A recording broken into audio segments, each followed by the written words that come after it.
ఓం నమో వెంకటేశాయ. ఈ వారం కూడా మనం శ్రీనివాస మంగాపురం అన్నమాచార్యుల వారసుల గురించి తెలుసుకుందాం.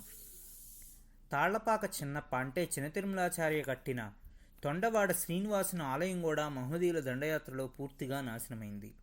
ఈ రెండు శ్రీనివాస ఆలయాలు చిన్న తిరుమలాచార్య ఎలా కట్టించారో ఎలా బాగు చేశారో అన్న కథ ఒకటి సాధు సుబ్రహ్మణ్య శాస్త్రి గారి శాసనాల ఆధారంగా వారి పుస్తకంలో వ్రాశారు.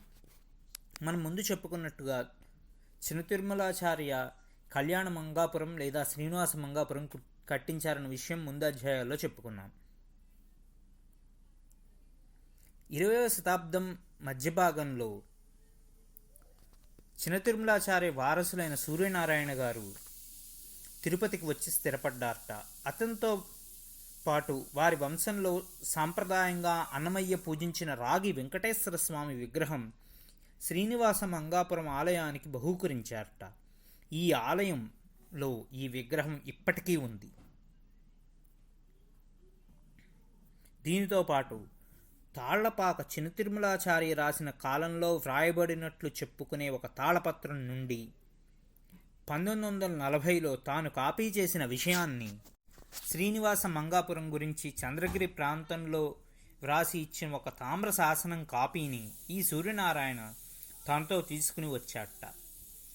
ఈ తామ్రపత్రంలో తిరుపతి చంద్రగిరి రహదారికి ఉత్తరంగా చిన్నన్న కట్టించిన వెంకటేశ్వర ఆలయం గురించి, ఆ ప్రాంతపు పద్మశాలీలు చిన్నన్నకు ఇచ్చిన నగదు, ఇతర హామీల ప్రస్తావన ఉంది.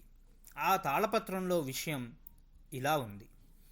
పూర్వం నేత చేసే రెండు వర్గాల వారు మధ్య ఒక తగాదా ఉండేదిట.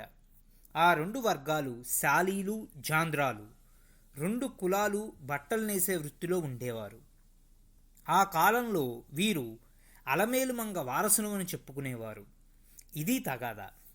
ఈ రెండు కులాల వారు తీర్పు చెప్పమని చిన్న తిరుమలాచార్య వద్దకు రాగా ఆయన అమ్మవారిని ప్రార్థించి అమ్మవారి ఆదేశాలతో తన నిర్ణయాన్ని ప్రకటిస్తానని చెప్పి శాలీలు మాత్రమే అమ్మవారి వంశీకులని నిర్ణయించాట. ఆనాటి నుండి వీరిని పద్మశాలీలుగా పిలవడం మొదలైంది.